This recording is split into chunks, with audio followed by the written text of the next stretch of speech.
Imagine it's 1970. You open a science fiction book and suddenly you're not in your room anymore. You're standing before a kilometer-long megastructure, bathed in an impossible golden light, orbiting a planet that seems more real than our own. Before Star Wars, before digital effects, and before CGI spoiled us, there were people who painted the future by hand, with a level of detail that bordered on obsession. One of them was named Peter Elson.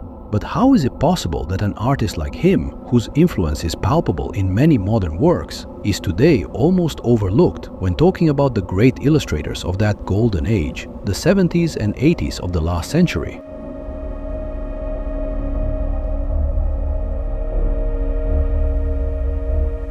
If you grew up between 1969 and 1989, or if you're a collector of vintage science fiction books, you already know Peter Elson, even if you didn't know his name.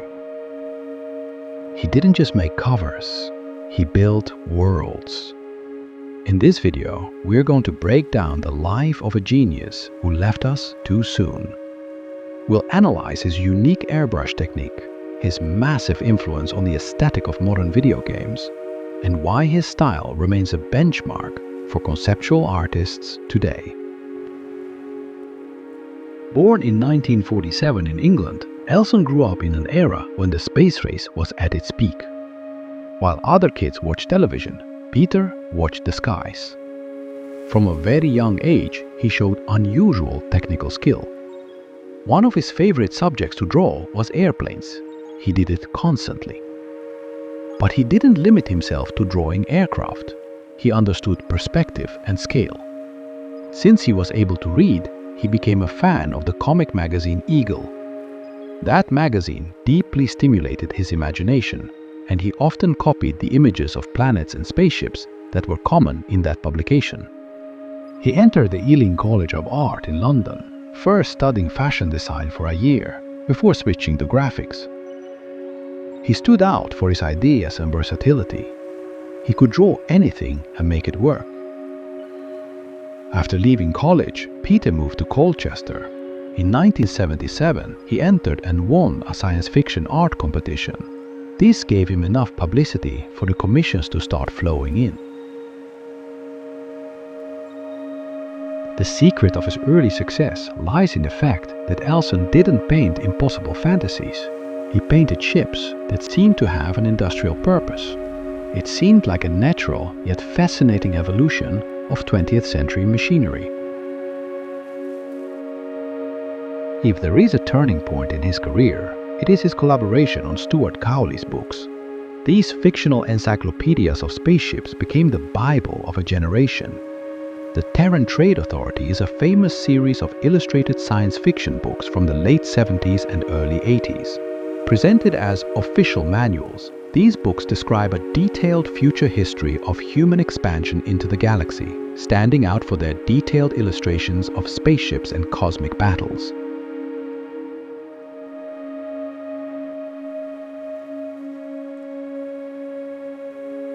Peter mastered the airbrush like no one else. He achieved light gradients that made the metal look cold to the touch. He used a manual masking technique, cutting out pieces of paper to create sharp edges and cast shadows with mathematical precision. It should also be noted that while Peter Elson is mostly known for his spaceship illustrations, as mentioned at the beginning, his talent was versatile. In his portfolio, one can find fantasy works, historical scenes, horror creatures, among others.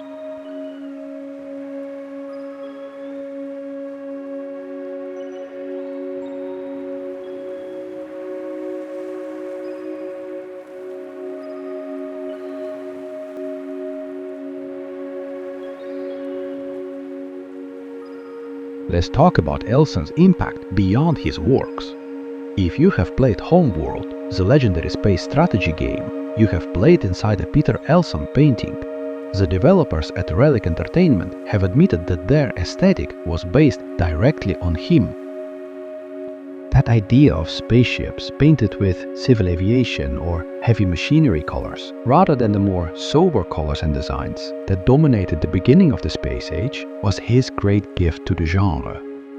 He taught us that the future could be bright, worn, and functional at the same time. But artistic success doesn't always come with stability. Elson worked under brutal deadlines, producing hundreds of covers for publishers like Orbit and Futura. His work rate was as massive as his ships.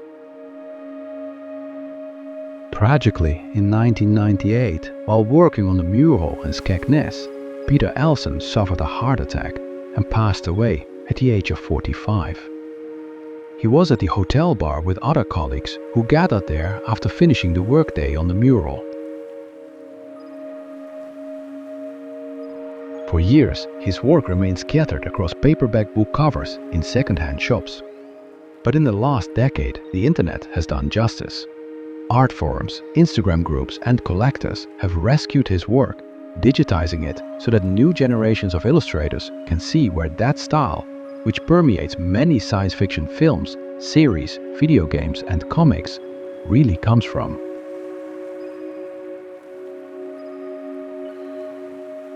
Peter Elson taught us that we don't need to see the future to paint it. We only need to understand how light hits metal and how scale makes us feel small before the immensity of the cosmos.